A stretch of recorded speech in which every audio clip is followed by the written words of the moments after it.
Once upon a time, there lived a little girl who hid her humble origins all her life and preferred to invent her own legend.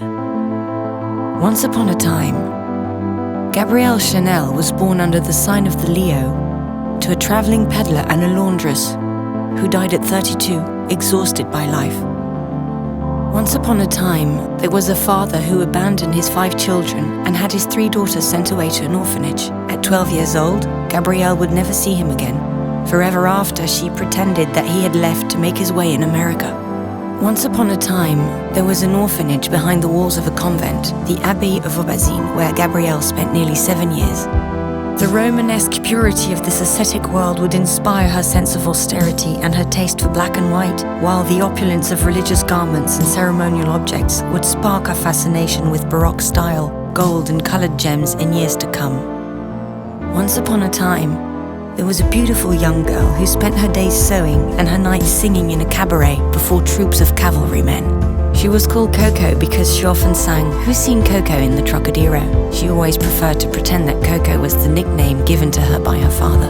Once upon a time, a young woman with a boyish allure refused to ride side-saddle on the horses of a well-born cavalier, Etienne Balzan. She dressed like no one else, taking her inspiration from masculine attire and inventing new styles of hat, which she stripped off their birds and feathers to make them simpler, lighter, more chic. Her first clients were working girls, but society quickly followed. Once upon a time, there was a great love named Boy Capel. English, wealthy, and cultivated, he was the man of her dreams. He introduced her to literature, the Orient, and the esoteric. Boy helped Coco become Chanel. She decided to open her first boutiques in Paris, Deauville, and Biarritz.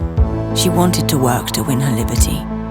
Once upon a time, a revolution came to pass when, in a stroke of genius, Coco Chanel transformed the female silhouette. She shortened dresses, revealed ankles, freed the waist, eliminated corsets, revived jersey, cut her hair and bronzed her skin. Chanel closed one era and launched a new century of fashion. Once upon a time, at 31 Rue Cambon, Mademoiselle Chanel opened her first couture house in Paris in 1918. The little country girl, the orphan of Aubazine, had become the queen of Paris. Before liberating women, she had liberated herself. Once upon a time, there was a love story that ended abruptly. Boy Capel died in a car accident. For the first and last time, Coco Chanel was seen to cry. "Either I die as well," she said, "or I finish what we started together." She chose to go on.